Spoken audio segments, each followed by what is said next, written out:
Hi geniuses, welcome to the channel Science Wizard. This channel is all about the science subject of classes 6, 7th, 8th, 9th and 10th physics and chemistry. If you are new to my channel, you can subscribe to the channel for more science videos. And if you like the explanation, then please press the like button and you can share this video with your friends, family and the classmates.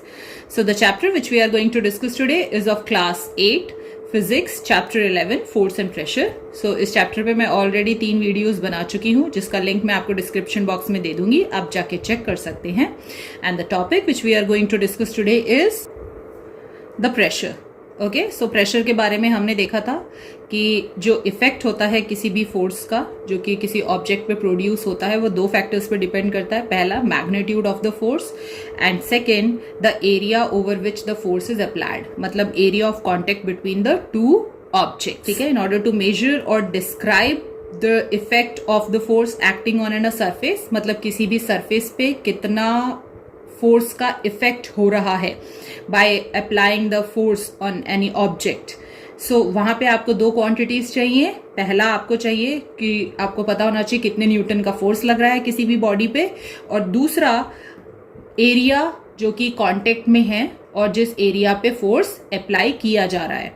सो इसका मतलब कि ये जो unit होती है, ठीक है, जो कि डिपेंड करती है on both the factors force and the area, so that is called the pressure. So pressure को आप डिफाइन कर सकते हैं as a force exerted per unit area, मतलब किसी भी यूनिट एरिया पे जितना फोर्स लगाया जाता है वो उसका प्रेशर होता है. Okay, so pressure is equal to force upon area. हमने देखा था कि जो प्रेशर है वो डायरेक्टली प्रोपोर्शनल होता है फोर्स के और इनवर्सली प्रोपोर्शनल होता है एरिया के. मतलब कि जब फोर्स बढ़ाऊंगी तो प्रेशर बढ़ेगा और अगर एरिया बढ़ाते हैं, ठीक है, एरिया को इंक्रीज करते हैं तो प्रेशर डिक्रीज होता है, या फिर डिक्रीज करते हैं एरिया को तो प्रेशर इंक्रीज होता है. मतलब इनवर्सली प्रोपोर्शनल, एक बढ़ेगा तो दूसरा घटेगा या फिर दूसरा घटेगा तो पहला बढ़ेगा, लाइक दिस.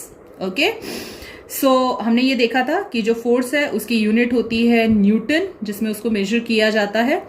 एंड क्योंकि जो प्रेशर है उसका फॉर्मूला होता है फोर्स अपॉन एरिया, तो फोर्स न्यूटन में होता है और एरिया मीटर स्क्वायर में होता है, because area is equal to length into breadth, that is length और ब्रेथ की यूनिट मीटर होती है तो metre square. So the unit is newton per metre square. We are going to solve the example. Okay, so calculate the pressure exerted by a brick. तो एक brick है, ठीक है, और आपको कैलकुलेट करना है कि वो जो ब्रिक है वो कितना प्रेशर एक्सर्ट कर रहा है और जो फोर्स अप्लाई हो रहा है उस ब्रिक के द्वारा दैट इज ऑफ 2.5 न्यूटन. तो दो कंडीशंस दी हुई हैं. पहला, it is placed upright on the soil, okay, सीधा खड़ा है, और दूसरा when it is placed on it's widest base, मतलब सबसे चौड़ा बेस जब उसका सॉइल के कांटेक्ट में है. तो दोनों ही केसेस में कितना प्रेशर एक्सर्ट हो रहा है बाय दैट ब्रिक वो हमें निकालना है. और आपको ब्रिक का डायमेंशन दिया हुआ है 25 centimetre into 10 centimetre into 5 centimetre. Okay, so यहाँ पे सबसे पहली चीज आपको क्या कैलकुलेट करना है? प्रेशर. ठीक है, प्रेशर कैलकुलेट करने के लिए आपको दो चीजें चाहिए, फोर्स और एरिया. तो फोर्स तो आपको दिया हुआ है 2.5 न्यूटन. तो अगर हम पहला केस देखते हैं तो we have to calculate the area when the brick is placed upright on the soil. So in order to explain this, मैंने एक ये लिया हुआ है, imagine it as a brick. Okay, तो ब्रिक ऐसा ही होता है 3D में, ठीक है. तो यहां पे ब्रिक का ये लेंथ होगा. ओके, नेक्स्ट ये वाला पोर्शन जो है this will be the breadth and this will be the height. Okay, so ये वाला जो पोर्शन है ब्रिक का ये 25 सेंटीमीटर हम मान लेते हैं. ओके, सो ये वाला जो पोर्शन है ब्रिक का ये 25 सेंटीमीटर है, जो उसका ब्रेड्थ है दैट इज 10 सेंटीमीटर, और जो उसका हाइट है हमने 5 सेंटीमीटर लिया है. ठीक है, तो अब देखो ये ब्रिक खड़ा कैसे है? अपराइट, इस पोजीशन में खड़ा है. ठीक है, तो अगर ये इस पोजीशन में खड़ा है तो ये वाला जो एरिया है, ठीक एग्जैक्टली नीचे भी सेम होगा. ठीक है, तो ये वाला एरिया जो है वो सॉइल के कांटेक्ट में है. Okay, so if you are assuming this as a length and this as a breadth, तो what will be the area? 10 into 5. Okay, so 10 into 5 that is equal to 50 centimeter square will be the area. Okay, but यहां पे एक चीज और ध्यान रखनी है, force की यूनिट क्या है, न्यूटन। तो फोर्स तो न्यूटन में ही दिया हुआ है, बट जो एरिया है वो उसकी यूनिट क्या होनी चाहिए, मीटर स्क्वायर। बट यहां पे जो एरिया है वो सेंटीमीटर में दिया हुआ है। सो सबसे पहले हमें सेंटीमीटर को किस में कन्वर्ट करना पड़ेगा, इनटू द मीटर। ठीक है, तो यहां पे देखो, अभी मैंने आपको समझाया area in contact with the soil will be 10 into 5। तो 10 को सेंटीमीटर को मीटर बनाने के लिए you have to divide it by 100 into 5। 5 को भी मीटर बनाएंगे तो 5 डिवाइडेड बाय 100 मीटर हो जाएगा।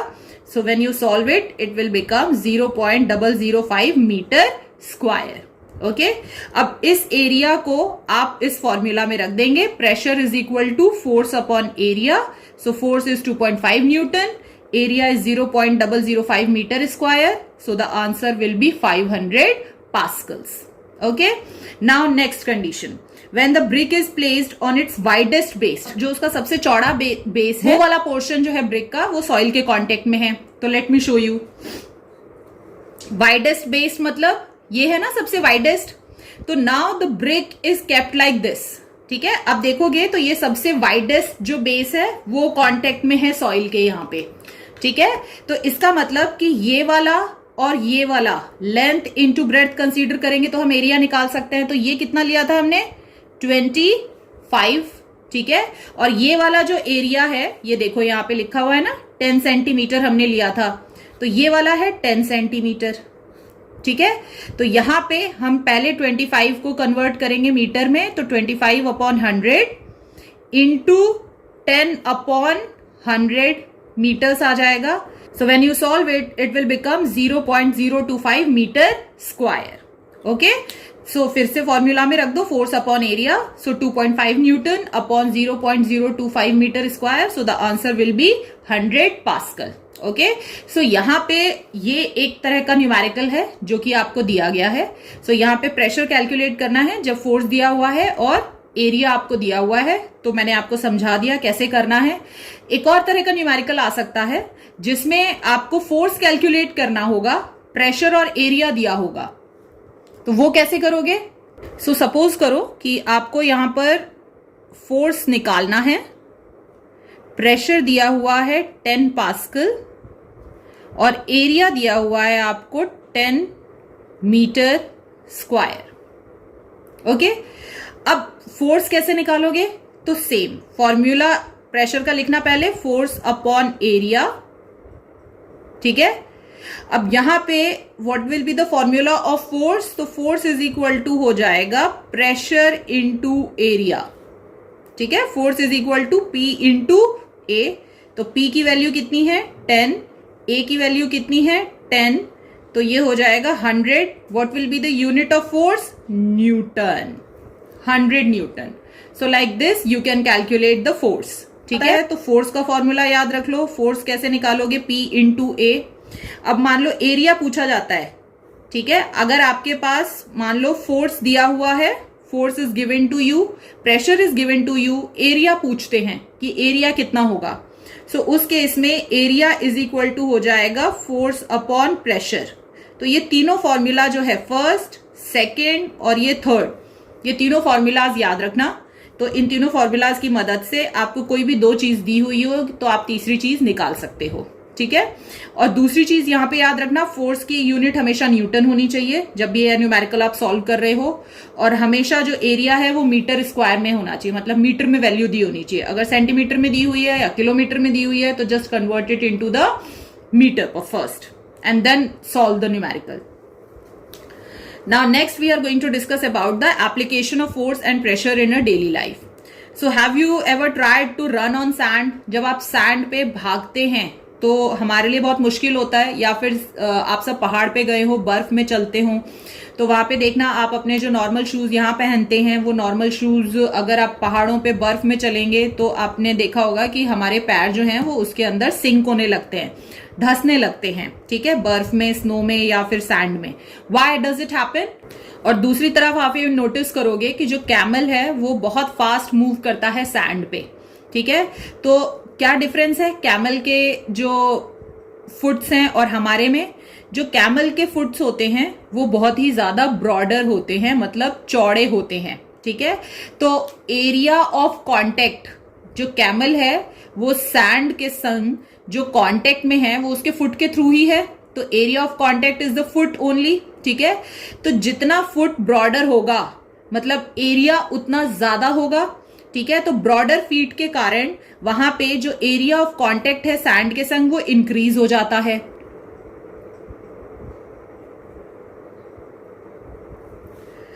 सो आपको पता है कि pressure is equal to force upon area, और प्रेशर और एरिया जो है वो इनवर्सली प्रोपोर्शनल है, एक इंक्रीज होता है तो दूसरा डिक्रीज होता है। तो यहां पे क्योंकि कैमल के ब्रॉडर फीट्स हैं तो उसके कारण जो एरिया ऑफ कांटेक्ट है विद द सैंड वो इंक्रीज हो रहा है। तो अगर एरिया इंक्रीज हो रहा है तो प्रेशर डिक्रीज होगा जो कि कैमल के द्वारा सैंड पे लगाया जा रहा है। तो इसीलिए जो कैमल के फुट्स होते हैं वो आपके सिंक नहीं करते हैं into the sand. In the same वे जब आप बर्फ में जाते हैं तो आपने देखा होगा कि बर्फ में चलने के लिए जो बड़े सोल के जूते होते हैं, ठीक है, वो दिए जाते हैं। क्यों? क्योंकि वो क्या करते हैं, बेसिकली जो एरिया ऑफ कांटेक्ट है आपके फुट के बीच में और जो स्नो है बढ़ा देते हैं। तो एरिया बढ़ने से जो प्रेशर एक्सर्ट हो रहा है स्नो पे वो डिक्रीज हो जाता है और इसीलिए आप सिंक नहीं होते हैं। सिमिलरली आपने देखा होगा कि जो बड़े बड़े ट्रक्स होते हैं जो कि बहुत हैवी लोड कैरी करते हैं उनमें 8 टायर होते हैं एज कंपेयर टू 4, ठीक है। तो 4 के बजाय 8 टायर क्यों दिए हैं? क्योंकि अगर 8 टायर, ठीक है, रोड पे चल रहे हैं तो पहले 4 टायर कांटेक्ट में थे, ठीक है, तो एरिया ऑफ कांटेक्ट जो था ट्रक का और आपके रोड का वो कम था। बट अगर मैंने 8 टायर कर दिए तो एरिया ऑफ कांटेक्ट को मैंने बढ़ा दिया। तो अगर एरिया इंक्रीज होगा तो जो प्रेशर एक्सर्ट हो रहा है उस हैवी लोड ट्रक के द्वारा, ठीक है, वो क्या हो जाएगा, रिड्यूस हो जाएगा। So this reduce the pressure on the tyres, ठीक है। तो टायर्स पे भी प्रेशर रिड्यूस होता है और सेकेंड रोड पे भी प्रेशर रिड्यूस हो जाता है। इसीलिए जो हैवी लोड ट्रक्स होते हैं उनमें 4 के बजाय 8 टायर्स लगाए जाते हैं। सेकेंडली जो हैवी टैंक्स होते हैं, ठीक है, आपने वो टैंक्स देखे ना जो बॉर्डर मूवी में देखा होगा, ठीक है, तो उनके चारों तरफ एक ब्रॉडर सी चेन होती है। आपने देखा होगा कि ऐसे व्हील्स होते हैं और व्हील्स के चारों तरफ ऐसे चेन सी होती है, ठीक है। वो चेन रोटेट, जब व्हील्स रोटेट करते हैं तो वो चेन रोटेट करती है। वो जनरली सैंड वैंड में यूज किए जाते हैं ऐसे टैंकर्स जो होते हैं।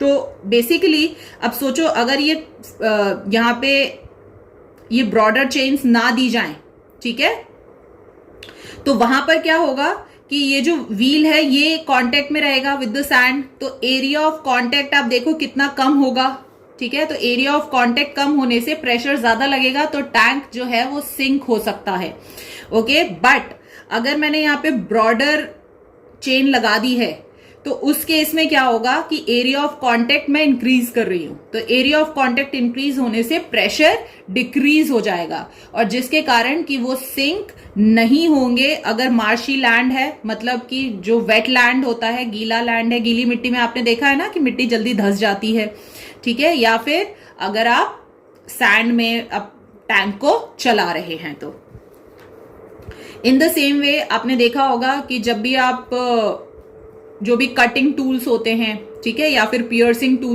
टूल्स मतलब किसी भी चीज से जब छेद किया जाता है, ओके, जैसे नाइफ्स हैं, निडल हैं, सॉज हैं, ठीक है, तो इनके शार्प ब्लेड्स होते हैं, ठीक है। अब जो अगर आप नया नाइफ लेके आए हो, नया ब्लेड लेके आए हो तो आप देखना वो बहुत फास्ट कटिंग करते हैं, बट जैसे जैसे वो पुराने होते जाते हैं तो जो उनके एजेस हैं, ठीक है, वो ब्लंट होते जाते हैं। तो पहले के केस में क्या है कि एजेस शार्प हैं तो एरिया ऑफ कांटेक्ट बहुत कम है। तो एरिया ऑफ कांटेक्ट बहुत कम होने के कारण, क्योंकि वो जितना शार्प होंगे, जितने पतले होंगे तो एरिया ऑफ कांटेक्ट कम होगा, ठीक है। मान लो आप नाइफ से एप्पल काट रहे हो तो नाइफ का जो एरिया एप्पल के कांटेक्ट में है वो तो वही वाला एरिया है ना जो कि शार्प एज है। तो जितना शार्प होगा वो उतना कम एरिया ऑफ कांटेक्ट होगा, जितना कम एरिया ऑफ कांटेक्ट होगा दो बॉडीज के बीच में, प्रेशर उतना ज्यादा एक्सर्ट होगा। तो इसीलिए आपके लिए बहुत इजी होता है नई नाइफ से किसी भी चीज को कट करना। But as and when it get older तो वहां पे वो करते करते वो जो शार्प एज होता है वो ब्लंट होने लगता है, तो ब्लंट होने के कारण जो उसका एरिया है वो इंक्रीज हो जाता है, तो उसके द्वारा जो प्रेशर है वो डिक्रीज हो जाता है। इसीलिए पुरानी नाइफ से सब्जियों को कट करना ज्यादा मुश्किल होता है। Okay, so it is easier to hammer a sharp nail into a wood than a blunt nail. So अब आप समझ गए होंगे कि अगर नेल शार्प है तो जो एरिया ऑफ कांटेक्ट है नेल का और वुड के बीच का, जितना शार्प होगा एरिया ऑफ कांटेक्ट उतना कम होगा, जितना एरिया ऑफ कांटेक्ट कम होगा प्रेशर उतना ज्यादा लगेगा। सो बहुत कम फोर्स से भी अगर आप हैमर मारेंगे तो वहां पे जो शार्प नेल है वो इजीली वुड में एंटर हो जाएगी। क्यों? क्योंकि वहां पे एरिया ऑफ कांटेक्ट कम होने के द्वारा आप थोड़ा भी फोर्स लगाएंगे तो प्रेशर ज्यादा एक्सर्ट होगा। सो अभी जो हमने पढ़ा कि जो प्रेशर एक्सर्ट होता है किसी भी बॉडी के द्वारा, ठीक है, ये हमने पढ़ा in the cases of the solid. तो सॉलिड्स के केस में हमने क्या देखा कि अगर एरिया चेंज करते हैं तो प्रेशर पे इफेक्ट पड़ता है। एरिया कम रहता है तो प्रेशर ज्यादा लगता है, और एरिया अगर ज्यादा रहता है तो प्रेशर कम लगता है। बट ये होता है in the case of solids. Now we are going to see the pressure exerted by the liquids. ठीक है, तो उसके लिए हमें एक एक्टिविटी करनी पड़ेगी। क्या करनी पड़ेगी? हमें एक वाइट ग्लास ओपन ट्यूब लेना पड़ेगा at both the ends. So let me show you. So ये आपने चौड़ा ग्लास का ट्यूब लिया है जो दोनों एंड से ओपन है। एक एंड में नीचे वाले में यहां पे आपने एक रबर बैलून बांध दिया है अच्छे से, ठीक है, और अब आप इसमें पानी डाल रहे हैं। तो आप देखेंगे कि जब आप थोड़ा सा पानी डालेंगे तो ये बलून इन्फ्लेट होगा, ज्यादा और पानी डालेंगे तो और इन्फ्लेट होगा, और पानी डालेंगे तो और इन्फ्लेट होगा। तो जितना पानी का लेवल बढ़ता जाएगा जो बलून है वो इन्फ्लेट होता जाएगा नीचे, ठीक है। सो इसका मतलब क्या है कि जब पानी का लेवल बढ़ रहा है तो इसका मतलब डेप्थ में, ये तो डेप्थ में ही है ना यहाँ पे, तो इसका मतलब कि जो लिक्विड है उसका जो प्रेशर है डेप्थ में और ज्यादा होता जाता है, जिसके कारण कि बलून का साइज धीरे धीरे इंक्रीज होता जाएगा। सो इसका मतलब कि liquid exerts pressure in the depth. Depth मतलब सबसे लोअर पार्ट जो है। Similarly you have to take a beaker, ठीक है। अब उसके नीचे ना देके you have to make a side opening, okay, in that beaker, और उसमें आपको बलून लगाना है, ठीक है। और फिर उसके बाद पानी भरते जाना है। तो जैसे आप पानी भरते जाओगे तो देखोगे जब पानी का लेवल इंक्रीज होता है तो यहाँ पे बलून का साइज भी इंक्रीज होता जाएगा। सो इन दोनों एक्टिविटीज से हमें एक चीज समझ में आ रही है कि जब पानी बढ़ता है तो लिक्विड के द्वारा डेप्थ में भी प्रेशर एक्सर्ट होता है, और दूसरा लिक्विड के द्वारा साइड्स पे भी, जो कंटेनर है उनके साइड्स पे भी प्रेशर एक्सर्ट होता है। मतलब कि जो लिक्विड है वो एक्सर्ट करता है pressure in all the directions, okay, ऊपर नीचे इस तरफ सब डायरेक्शंस में लिक्विड प्रेशर एक्सर्ट करता है। अब हमें यह देखना है कि क्या जो लिक्विड प्रेशर एक्सर्ट कर रहा है वो एरिया पे डिपेंड करता है या डेप्थ पे। क्योंकि सॉलिड्स के केस में तो हमने क्या देखा कि अगर आप एरिया बढ़ा देते हो, ठीक है, तो प्रेशर डिक्रीज हो जाता है, या फिर वाइस वर्सा। बट क्या लिक्विड के केस में भी ऐसी होता है? लिक्विड का जो प्रेशर है वो एरिया पे डिपेंड करता है या डेप्थ पे डिपेंड करता है? तो उसके लिए आपको क्या करना है, again you have to take 2 containers, ठीक है। 2 कंटेनर्स लो। एक कंटेनर में आपको एक ऊपर एक उस डिफरेंट हाइट्स जो है आपकी, ठीक है, तो आप देख सकते हो, और दूसरे कंटेनर में आपको क्या करना है, सेम हाइट पर, ठीक है, अलग अलग डायरेक्शंस में होल क्रिएट करने हैं। अब आप लिक्विड भरो दोनों ही में ही सेम अमाउंट ऑफ लिक्विड। तो आप क्या देखोगे कि जब सेम अमाउंट ऑफ लिक्विड आप भर रहे हो तो यहां पे जो सबसे नीचे वाला होल है उससे जो पानी है वो बहुत ज्यादा दूर जाके गिरता है। इवेंचुअली ऊपर बढ़ते जाओगे तो जो पानी है वो पास में गिरने लगता है। देख रहे हो, ये सबसे पास में गिर रहा है बीकर के, ये थोड़ा और दूर गिर रहा है, ये थोड़ा और दूर, और जो नीचे वाला है वो सबसे ज्यादा दूर जाके गिर रहा है। और इस वाले केस में अगर आप देखोगे तो अगर आपने सेम हाइट पर डिफरेंट डायरेक्शंस में होल किए हैं तो पानी का जो प्रेशर है वो एग्जैक्टली सेम होगा, कहीं से भी निकले पानी, ठीक है। सो इसका मतलब हमने क्या देखा कि दोनों अगर बीकर्स का देखेंगे तो एरिया में तो डिफरेंस है ना, ठीक है।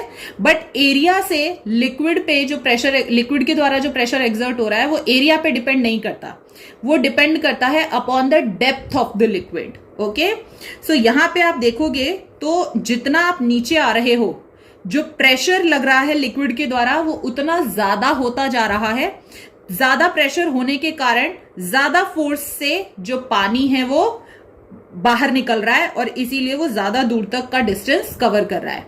ये चीज आपने पाइप में भी नोटिस की होगी, जब आप गमलों को पानी देते हो पाइप से तो खेलते हैं ना, कितनी बार हम लोग वो जो उसका माउथ होता है उसको हम लोग क्या करते हैं, प्रेस कर देते हैं। तो जैसे ही उसको प्रेस करते हैं तो आपने देखा होगा पहले जो पानी है वो बहुत पास में गिर रहा था, पर जैसे ही आप प्रेस करते हो तो पानी बहुत दूर जाके गिरता है। तो एग्जैक्टली आप वहां पे क्या कर रहे हो, वहां पे आप प्रेशर को इंक्रीज कर रहे हो। ठीक है, तो जितना ज्यादा प्रेशर इंक्रीज होगा जो पानी है वो उतना दूर जाके गिरेगा। ठीक है, so in the same way liquid के केस में किस एरिया जो है, ठीक है, वो उस पर डिपेंड नहीं करता कि कितना एरिया लिक्विड कवर कर रहा है। लिक्विड जो है उसके द्वारा जो प्रेशर एक्सर्ट होता है वो डिपेंड करता है अपॉन द डेप्थ। तो एक चीज याद रखना, सॉलिड्स के केस में जो प्रेशर होता है वो एरिया पे डिपेंड करता है, बट लिक्विड के केस में जो प्रेशर होता है वो डेप्थ पे डिपेंड करता है। ठीक है, जितना नीचे आएंगे प्रेशर उतना ज्यादा होगा। अब ये भी समझ लो क्यों। अब सपोज करो कि यहां तक का अगर मैं पानी कंसीडर कर रही हूं तो इसके ऊपर मान लो 10 ml पानी है, तो जितना पानी है उतना ही प्रेशर एक्सर्ट होगा, तो बहुत कम प्रेशर है। अब यहां पर आ गए तो ये 20 ml हो गया पानी का लेवल इसके ऊपर, तो ज्यादा प्रेशर एक्सर्ट होगा। यहां आ गए तो अब ये 30 ml हो गया और नीचे आए तो यहां पे 40 ml हो गया। तो जितना आप डेप्थ में आ रहे हैं जो पानी का लेवल है वो ऊपर बढ़ता जा रहा है ना, तो जितना पानी ऊपर बढ़ेगा उतना ज्यादा प्रेशर एक्सर्ट होगा उसके द्वारा। तो इसीलिए जो लिक्विड का प्रेशर है वो डेप्थ में सबसे ज्यादा होता है और टॉप में सबसे कम होता है। नेक्स्ट, अब लिक्विड का प्रेशर मेजर कैसे कर सकते हैं, तो इसके लिए you can use the instrument, ठीक है, in order to measure the liquid pressure, और उस इंस्ट्रूमेंट को कहते हैं प्रेशर गॉज। अब ये प्रेशर गॉज क्या होता है, जिससे कि हम कितना लिक्विड एक्सर्ट कर रहा है प्रेशर वो हम एग्जैक्टली कैलकुलेट कर सके। तो जो सिंपलेस्ट फॉर्म होता है प्रेशर गॉज का उसको हम मैनोमीटर कहते हैं, जो कि आप खुद भी घर पे बना सकते हैं, जो कि बेसिकली प्रेशर डिफरेंस को मेजर कर देता है। अब क्या करना है इसके लिए, आपको यहाँ पे यूट्यूब शेप का ग्लास लेना है, ठीक है, या फिर आप ट्रांसपेरेंट पॉलिथीन भी ले सकते हैं। तो ये यूट्यूब शेप का ग्लास लिया है, ठीक है, यहाँ पे उसको हमें फिक्स करना है वर्टिकली ऑन ए स्टैंड। ठीक है, वर्टिकली मतलब ऐसा अपराइट, आपको एक स्टैंड पे उसको फिक्स करना है।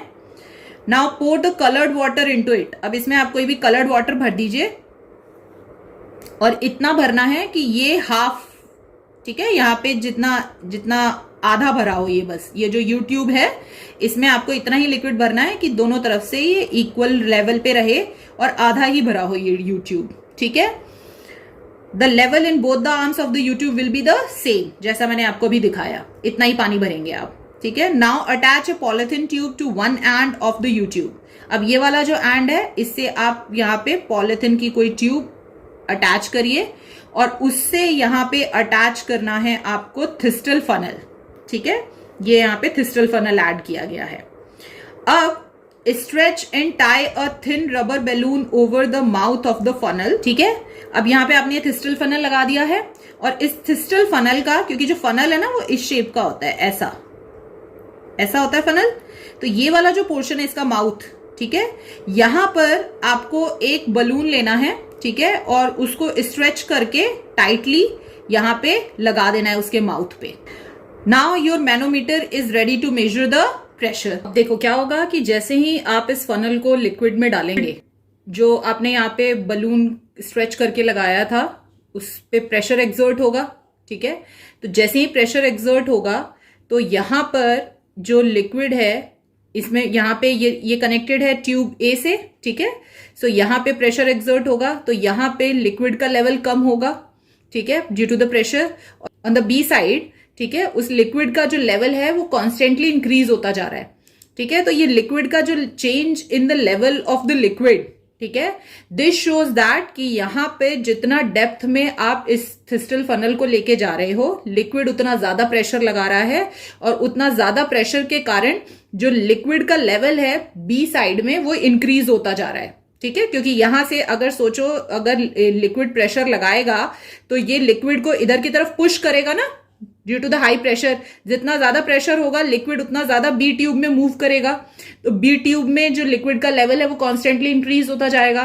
तो आप ये नोटिस करेंगे सबसे ज्यादा जो हाई लेवल है लिक्विड का इन द बी ट्यूब वो सबसे डेप्थ में होगा। जो डिफरेंस होता है into the liquid level in the you tube is basically the measure of the pressure applied by the water.